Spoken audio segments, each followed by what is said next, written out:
Welcome everyone to today's webinar, Tapping Your ERP for Healthcare Supply Chain Resiliency. On behalf of Becker's Healthcare, welcome and thank you for joining us.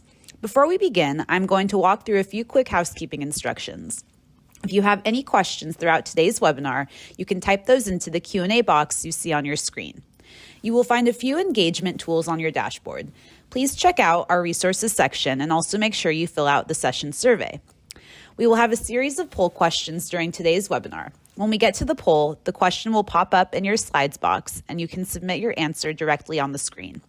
Thank you in advance for your participation. Today's session is being recorded and will be available after the event. You can use the same link you used to log in to today's webinar to access the recording. Lastly, if at any time you have trouble with the audio or video, please try refreshing your browser. You can also submit any technical questions into the Q&A box, and we are here to help. At this time, it is my pleasure to introduce our speakers. Jeremy Padmos. With over 25 years of experience in global healthcare and supply chain management, Jeremy Padmos has a long record of achievement in building high-performance organizations, technology sales and delivery, and driving growth in complex enterprises. In his current role as Vice President, Enterprise Resource Planning Solutions, Padmos is responsible for leading one of U.S. healthcare's top-rated ERP SaaS cloud solutions. His mission is to serve leaders in U.S. hospitals, healthcare systems, and non-acute enterprises to improve patient outcomes and provider satisfaction, drive margin improvement, and increase resiliency. In his prior roles at Becton Dickinson, C.R. Bard, and Johnson & Johnson, Padmos led worldwide teams in the delivery of sustained double-digit revenue growth, multi-million-dollar cost savings, and step function improvement of supply chain performance for life savings and life-enhancing devices and therapies. Originally from Canada, he has extensive international work and life experience, having served on multiple management boards for high growth, emerging and mature markets across Asia, Latin America, Europe, and MEA. Padmos earned his Bachelor of Science in Engineering from Princeton University and achieved his Six Sigma Black Belt certification from Johnson & Johnson. He lives in a beautiful small town in New Jersey with his family, where he enjoys the outdoors and volunteering in town government and community events. Matt Shimshak. Matt Shimshak has over 25 years of healthcare project management, strategic supply chain, and group purchasing experience. For the last 9 years, Shimshak has worked for Premier in the field supporting supply chain group purchasing and IT product management. In his current role, Shimshak is part of the team that develops and implements support applications for Premier's supply chain solutions, which includes designing and building supply chain and clinical data resource utilization, P2P commerce, and core analytics solutions. Prior to joining Premier, Shimshak worked for 10 years in pharmaceutical manufacturing and spent 4 years with Deloitte Consulting Healthcare Strategy practice as a non-labor cost consultant. He co-led the implementation of over $8 million in provider savings through data mining, strategic negotiation, and improved supply chain management. Shimshak received his Bachelor of Science in Business Logistics from Pennsylvania State University and his MBA from St. Joseph's University in Philadelphia. Now, without further ado, I will turn it over to Jeremy to begin today's presentation. Thanks very much. Welcome, everybody, and thank you for your time this afternoon. And on behalf of my colleagues here, we're really appreciative that you want to find out more about our advice on resiliency. Today, I'm going to go through some of the industry challenges and how Premier is addressing those, what we've learned, how we think we can help other providers, and provide at the end some strategies to leverage your resources and data that you may already have. My colleague, Matt Shimshak, will be coming after me to show you some of the solutions that we are working on and bringing to market now and in the very near future. Just a little bit about Premier and Think AI. Think AI is a cloud-based platform which combines AI-powered solutions as well as vast data assets, coupled with industry-leading advisory and management consulting capabilities to solve some of healthcare's most important problems. So we're very pleased to present to you some of the capabilities we have today. And I do want to note that there are many different pillars in which Think AI operates: the clinical intelligence, value-based care, and margin improvement. Today, we'll probably focus mostly on the margin improvement side. Let's go to our first poll. Here we go. Here are some of the results coming in. So the following challenges, which is the most critical for your organization? Looks like right now supply shortages is in the lead, closely followed up by cost and expense management. Okay, let's keep going. Thank you. So Premier conducts an annual CEO survey of U.S. healthcare leaders, and we do that in the spring. And we've seen a great change in the results over the last 4 years. As we note here, in 2019, supply shortages didn't even register among the top 3 issues on CEO agendas. It's up to 21% in 2022. So 21% of CEOs are saying that's one of their top 3 issues. Workforce shortages didn't register until 2022, up to 78% in 2022, earlier this year. So we've seen a real change, of course, in the CEO agenda over the last couple of years. To dive into some of that, looking at supply shortages, this is something that's quite popular in the headlines. Of course, we all see different announcements, and those of us in the industry deal with them operationally in many different ways. A couple of things that are being said. They're here to stay. They're not going away anytime soon. Well, I can attest to you from personal experience prior to Premier, supply shortages have been around for a long time, and in fact, they've only been getting worse. And certainly the pandemic and all the other factors that happened the last couple of years have made them worse. But I would contend that they've been building for quite some time in this industry due to the complexity of regulatory and quality requirements, large spread out international supply chains, and many issues that affect these life-improving and life-saving devices as they're manufactured and distributed. Going on, addressing labor shortages. Headlines, I think, make this out to be quite dire. It is in many ways. I wouldn't say the U.S. healthcare industry is crumbling. That would be a disservice to all the providers and people on the front lines of healthcare keeping patients alive and well. However, it is a great challenge, very existential for many institutions of all sizes, and something that we deal with our customers on a daily basis. We've seen a lot of turnover, particularly in my providers of the staff and the type of skills that they bring. These are non-clinical people typically, and new entrants, people who have not managed healthcare before or healthcare supply chain. So we're seeing a lot of challenges directly. Of course, on the clinical side, those challenges are well known, also presenting vast financial implications as well as continuity of care in some cases. Kind of rounding out the picture of challenges in the industry, the macroeconomic environment is quite serious, obviously, and when we look at McKinsey data for extra healthcare costs, what they're seeing in projected now and only to get worse is that labor, which is clinical and non-clinical components, will drive the largest cost increases over the foreseeable future. Non-labor is quite significant as well, but certainly labor driving the majority of the issues. So, rounding that off, as we talk to our provider clients, we have a host of information technology issues as well, sort of the ability to use systems to counteract some of these problems can be quite challenging given the environment in which hospitals find themselves.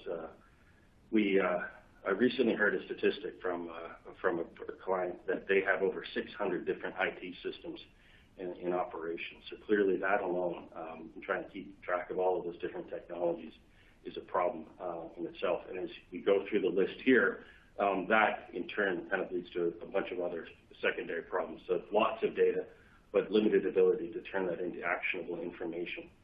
Very difficult to put an analytical framework over a vast array of systems with different views of data and sometimes not all reconciled. A lot of aging software out there, a lot of technical debt and security vulnerabilities, as we've seen over the last year, quite an issue as well. Going on, lack of integration between these different systems, which is causing a lot of inefficiency, both in terms of operation as well as the ability to harness usable information out of those systems. And as people shift towards looking forward, they're looking for investments that will pay off very quickly. They have to, given the priority to generate return or savings on the portfolio right now to address the problems that they face. So we see a lot of challenges, just to kind of round it out, in the solutions that people have currently today. But I think this is where we also see some hope. We think there are, and we have many examples of this, opportunities to tap existing enterprise resource planning systems to feed into resiliency, so to counter the supply shortages, to counter the workforce challenges, and to deal with some of the tech debt that's out there in an effort to turn around performance. Some of the things that people should be looking for from their ERP are the ability to connect the back office with the front line of healthcare. So we need to be able to equate cost and outcomes and to look at those and figure out how to optimize the service level, quality of care, as well as managing costs at the same time. We need to find, or you need to look for systems that are open. I commonly encounter for clients who have to maintain or want to maintain certain aspects of their ERP capabilities. And so a monolithic strategy here, a monolithic solution is not really adequate in these situations.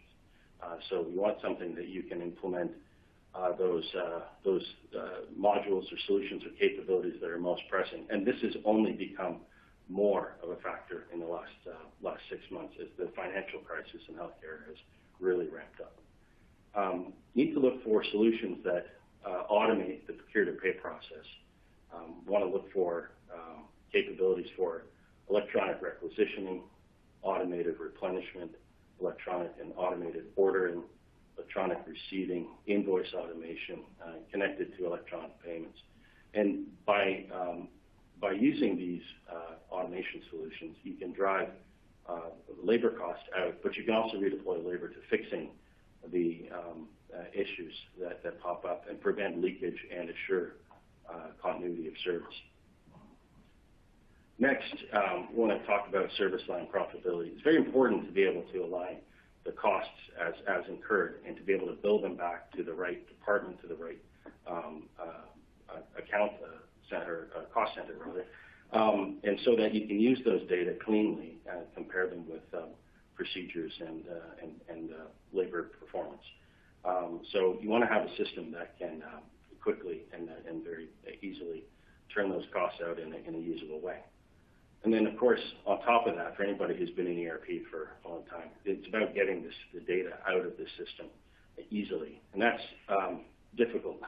Maybe the data are extractable, but they're not usable because, as we find, there is a vast variation in nomenclature, and description of items and data and all of that. So the ability to clean the data up and to analyze it in line is very, very important. And lastly, you want to look for embedded data management. So it's particularly on contracts, as healthcare supply contracts are very, very complicated and change very frequently. You want to have the ability to automatically update those changes into your ERP system so that you're increasing contract compliance and preventing leakage of savings, now more important than ever. So with that, and with a kind of a quick introduction to some of the problems we see and some of the solutions we see, I'm going to turn it over to my colleague, Matt Shimshak. Thanks, Jeremy. I'm going to start us off with a poll here to get us going. As Jeremy described our ERP challenges and how we're really pulling data, I think one of the more prominent important points are which are the supply management practices in your organization has your organization successfully implemented. So if you take a quick second and look through some of the key areas around resiliency and the practices that are going to be needed, I'd be curious to see from the audience which ones have you worked on and which ones have been successful. So we'll just give it a minute while you guys all do the click button on the poll. All right, the results are coming in, and you can see that identifying critical supplies and pre-approving alternatives seems to be at the top of the list, along with building some conservation plans. But defining inventory plans or SKU rationalization may be areas that haven't been as focused on as much as others as we go through. So awesome. So I'm going to turn direction here and talk a little bit about the resiliency climate and the global climate and the climate within our healthcare supply chain markets. So first off, what we're seeing is the advent of globalism in unhealthy product category markets. So for example, you may have product categories that have one or two dominating suppliers.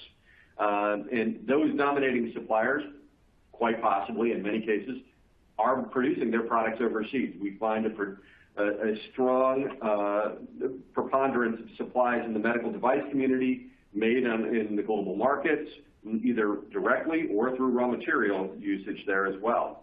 And they tend to be single-threaded manufacturers. So the United States may only be served by one manufacturing plant overseas. That creates challenges in the resiliency. Secondly, data standards. So we've all lived through the data environment in healthcare. Unlike almost every other industry where data standards are predominant, having a UPC on your Coke can, enabling you to be able to look at inventory across the entirety of the world, what plant, what lot number was it produced, when is it expiring, that is not as neat and clean in our environment. Even with UDI, we are not able to really utilize that to its fullest extent in the procure-to-pay environment. And there is an inadequate population of UDI across every supply that you need to produce and use. So a lot of that puts strain on our data management practices within the providers, meaning you're going to have to manage multiple codes, vendor codes, manufacturer codes, UDIs, and category codes. So that data standards has an impact on efficiency. And as we talked about earlier, you don't know, labor is a challenge right now. Getting workforce into your area is a challenge, and supply chain is no different. There's an overproliferation of SKUs within a product category. So if we look at any individual product category across the board, I think a lot of organizations have done a good job of standardizing at the vendor level, but I'm going to show you and demonstrate a couple of examples. That's not necessarily true at the number of SKUs, and that ripples throughout the entire supply chain.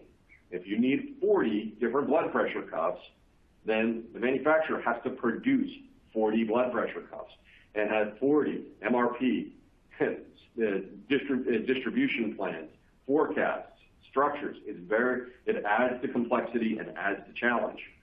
And lastly, with that, visibility. That lack of visibility across the market, from providers to distributors to manufacturers back into the raw material world. So LEK produced a recent survey where they surveyed health systems, and they're really asking resiliency as a priority. Are we ready for this? Are we ready for the changes that the environment is bringing to us? Well, I think when we look at it both from a partner in the program, whether it's distributors, GPOs, med tech device companies, or pharmaceutical manufacturers, everybody looked, 70 to 80% almost ready to be moving forward with a resiliency program. So the question is, what does that mean? It probably means a little bit something different to each one of these partners within there. Key in that is visibility, and you can see that even though the visibility to the location of raw materials wasn't as high as some of the visibility of distribution and manufacturing sites, you can see visibility is still keenly important across a resiliency program. Awareness of inventory status by location, real-time logistics, and then where I think there's a lot of opportunity when we start to look at this is accurate forecasting and demand planning. So the LEK survey really kind of highlights what we're seeing as the industry getting ready that this is going to be a change for us. So why is that happening? Well, Premier does research.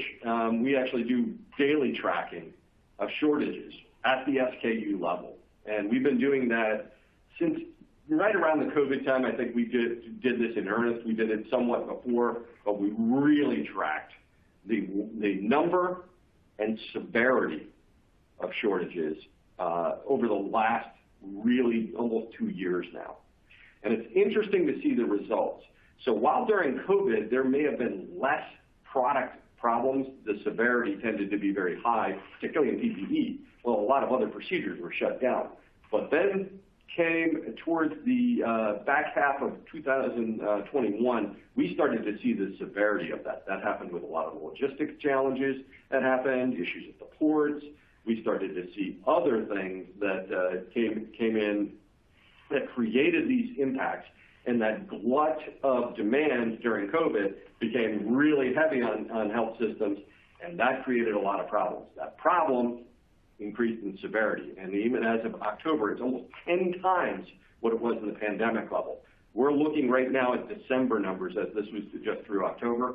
It's worse in December. This problem is getting worse, not better. So again, back to the LEK survey, the perceived level of SKU rationalization and standardization. So while it's interesting, when surveying health systems, there is definitely a perception going, hey, we're standardized across the board. Is there an opportunity here that we're not seeing or missing across that? And that health system standardization is not only between health systems across all hospitals, but within a clinical department. Well, interesting enough, as we start to look and dive deeper into that, what some of the causes of our resiliency challenges, we start to look at individual category levels. So I just took a small sampling, and this is really easy pickings across almost any facility. It's just looking at truly what is SKU rationalization. When we look at the consumer market, it's truly the elimination of specific SKUs in order to operationally cost justify and set an improved operations for your product line. So within a hospital or health system, or even within a medical device company, how many SKUs do you really need in order to service the patients that we want? So just a small IDN, 3-4 hospital IDN sample I gave here as an example. How many blood collection tubes? Standard blood collection tubes. It's dominated by a couple of players, really one player in the market. I'm going 7 blood collection tubes across this IDN, accounted for 85% of their utilization. 85%. Yet there's another 35 they're using in what I would refer to as the long tail. And that long tail creates a lot of work. That work is not only managing the master data, it's managing logistics on that, service for that, distribution, clinical documentation and management, value analysis. You've got a contract for it, and you also have to have point of use documentation. How many do you really need, and how well are we doing at trying to rationalize the products within the market? This is an industry problem, not just a provider problem. This goes to medical device companies as well, that we've overproduced the number of variations. It's not healthy overall. And in a constrained and resilient, problematic world, this is one of the challenges. Next is visibility. Unlike probably any other industry, I think we have less visibility from the point of primary manufacture and raw materials to the point of use that occurs, whether that be in the clinical location, site location within an acute care center or a non-acute care center.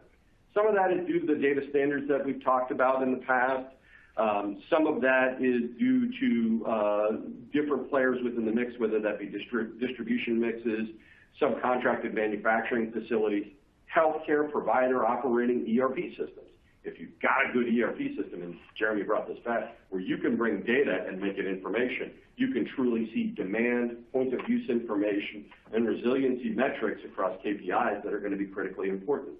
But that data right now does not flow well from that point of use all the way back into the device manufacturers in order to manage that forecasting and information.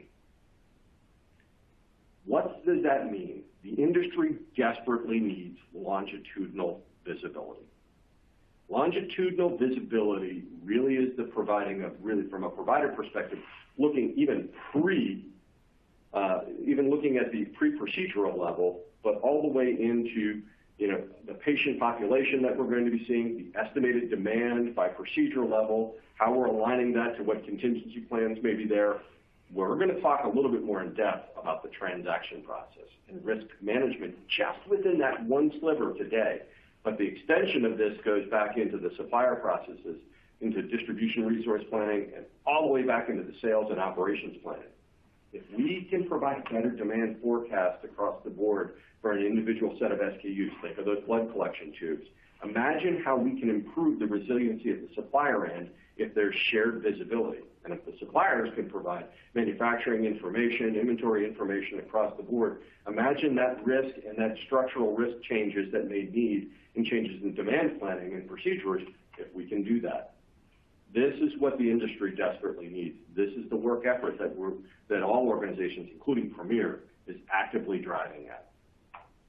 So where does this come down to? We're going to start to talk about resiliency and the ideas of measuring performance, SKU rationalization, and improving our overall management of data. So with that being in mind, Premier is going to be launching a new resiliency program and solution in January of next year. Early January, we are going to be coming out with a program that really looks at supply. Our program is the Pink AI Supply Disruption Manager. We are going to help predict risk and measure supplier performance. The first phase in the transaction process. Help identify alternatives for products that are at risk, looking at key substitution options and looking at that level of risk, and then help as well develop and manage contingency plans and really be able to provide the service that can help identify critical supplies, SKU rationalization, put pre-approved alternatives into the operating system, into your ERP, and defining inventory plans and conservation and allocation. An example of how this could work, and I'll show you, and I'm going to show you a live demo here in a second, is we could look at a product, say a skin stapler, a wide skin stapler, item number 1, 2, 3, 4, 5 as an example. It may be on a contract today, but we're seeing that there may be a predictive chance, just like a rain forecast, that there's a 54% chance that this product will be going on a back order in the next 3 to 6 weeks. Using AI technology, we're able to check and identify that. That gives enough time for providers to make changes, whether that be alternatives to another alternative supplier, potentially get better pricing on that alternative supplier, look at inventory boosting and other areas to prevent that from changing any procedure or clinical operations. We're going to bring this technology solution together with a 4-part plan, our predictive modeling and disruption manager, supplier scorecards, measuring the performance of the suppliers in the market. What you measure is what you can improve. We want to show that on a national and on an individual health system level. And then lastly, the ability to look internally at what is truly the SKUs that we're using across a product category and how that could be reduced to help improve the overall resiliency. We're wrapping that with services that can help you and understand all of the best practices that go with this. We expect that this is going to reduce cancel procedures, improve your overall unit cost because you're not going to constantly have to go looking for products at list price, reduce operational time and expense in searching for supplies. How much time is it dialing for alternatives? And then finally, reduce your product utilization because if you have effective plans for utilization, you have the ability to be able to react quicker and save supply costs. We can help our organizations get down to really solid resiliency plans by identifying the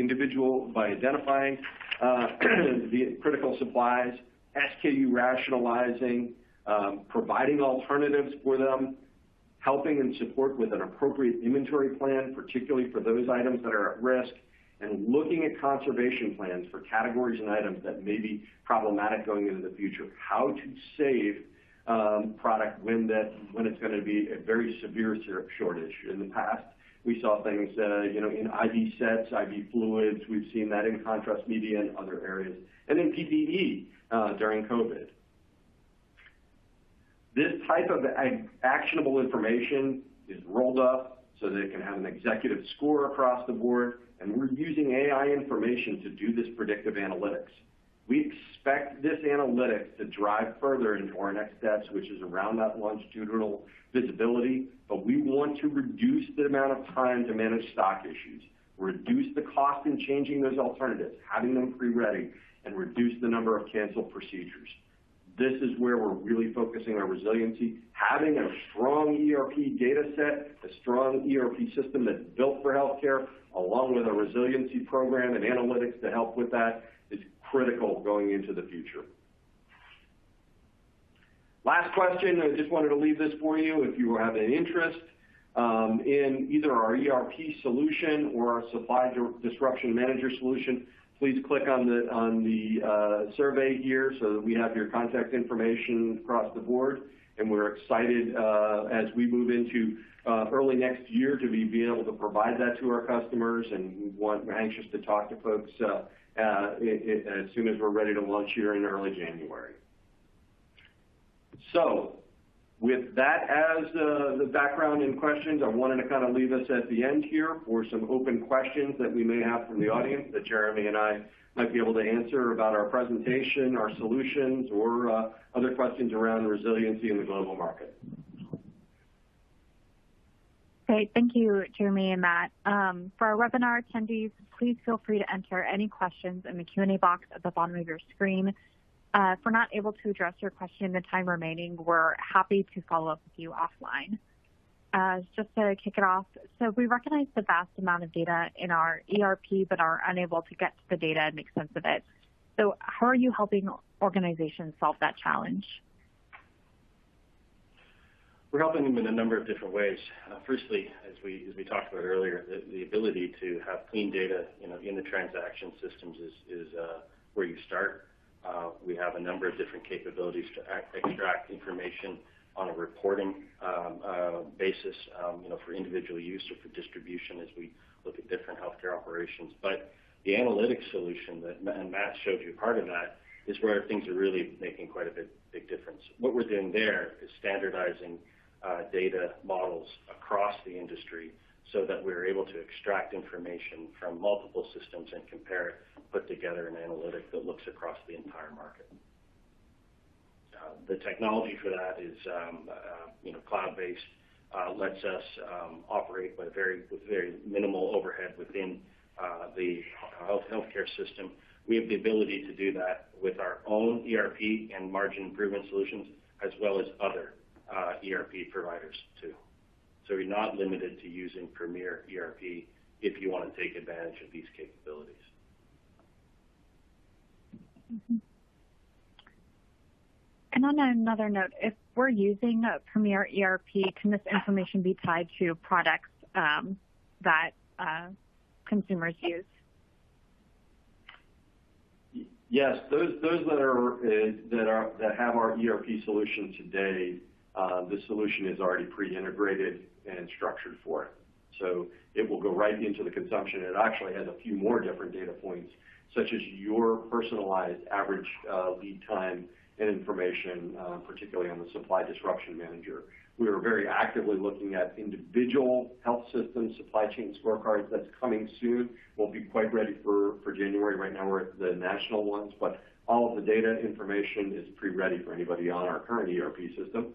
We do have the capability of taking it in for folks that are not on our ERP system. It becomes a data alignment and transfer information, but we can also work very closely, and some of the solutions can be done almost instantly.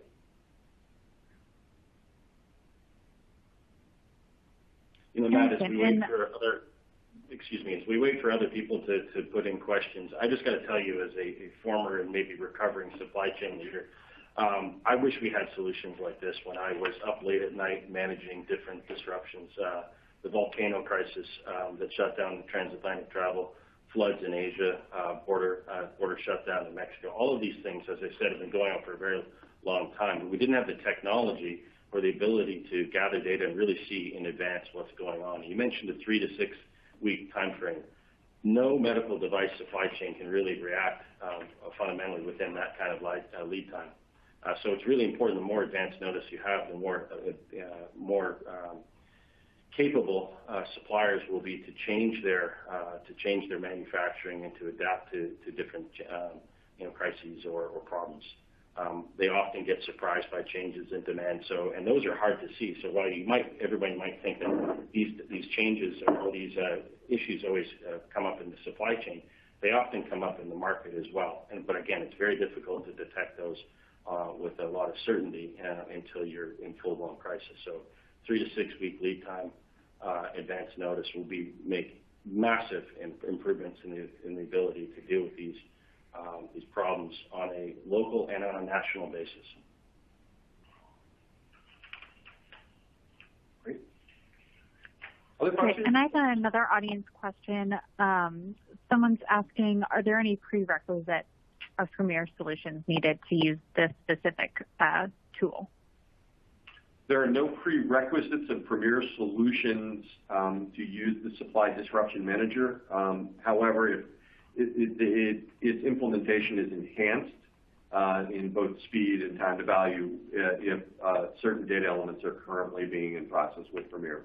But if not, we have the capability of being able to handle it for anyone that is not currently using Premier Solutions or not part of Premier's GPO. This is a Pink AI solution, so we have the capability of providing this in a secure environment, this data and information back across the board. It is not a contracting level solution.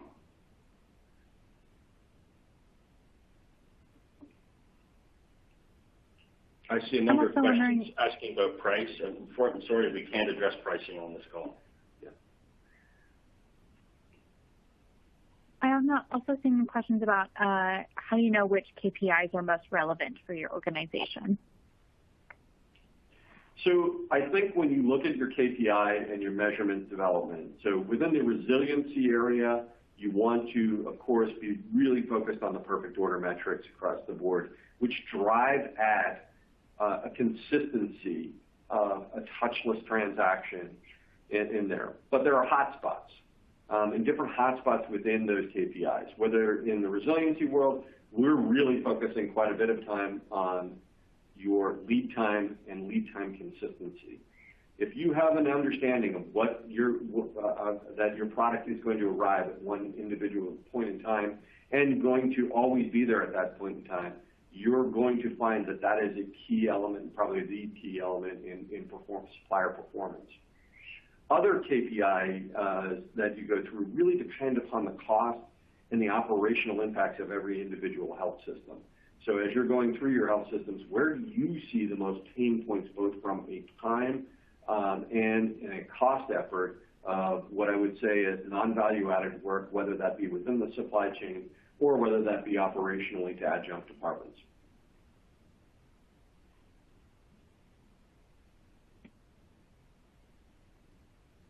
Other questions? Yeah, while we're waiting for some more audience questions, if we're looking to build a resilience program, is there a recommended order of actions to implement? Where you start, what comes next? So when we're talking about building that resiliency program, I think it's very key that while you start in certain places, you absolutely don't want to skip steps. So identifying critical supplies and really going through every one of the supplies areas that you have, identifying high, medium, low, whatever the matrix or metric that you have, we've tried to simplify it as quickly as possible, would be a starting point. SKU rationalization, understanding and being able to reduce to the actual number of SKUs that you need and not the ones that you don't. How often and how much time, effort, and energy are you spending on a very, very long tail, small example of a supply that could be standardized across the board? Simplify your supply chain. Third, making sure you have pre-approved alternatives.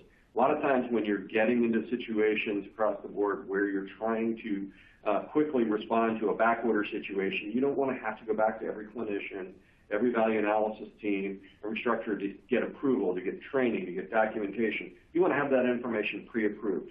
I think a lot of health systems did a great job with that with PPE going forward. The problem is that now the crux of the resiliency process is well beyond PPE. It's even into physician preference areas and other areas. So you want to have that established list of alternatives. An inventory plan, knowing when you want to increase your inventory, knowing that you're going to have a challenge and when you don't. How much is too much? What space and other areas that you can manage with that? and then a conservation plan. If you know it's going to be a big, long problem and you see it coming, take the ability now to set in place allocations and structures within your facility, working with your distributors as well, and setting up those conservation plans. That's the steps I think that we would take in that process.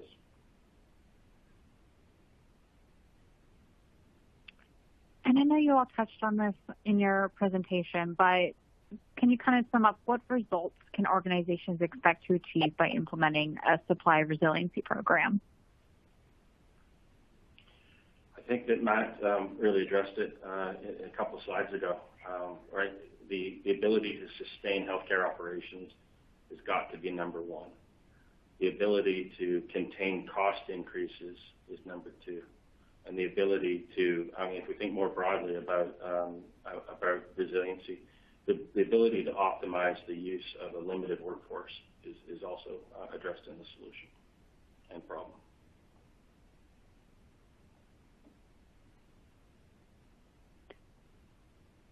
And I'm also wondering, what do you see on the horizon as the biggest healthcare challenges for next year and the years after? Well, taken together, and as I attended the Becker's CEO, CFO roundtable a couple of weeks ago and listened to healthcare leaders from across the country, I think the financial impact of all of these challenges is the most pressing issue for the majority of healthcare systems in the U.S. So, driven by changes in labor costs, driven by changes in supply costs, and pressure on the payer model, declining reimbursements, and that all combines to present a serious and significant financial challenge for many institutions. One that many institutions are grappling with right now, looking for new and very rapid solutions to those problems.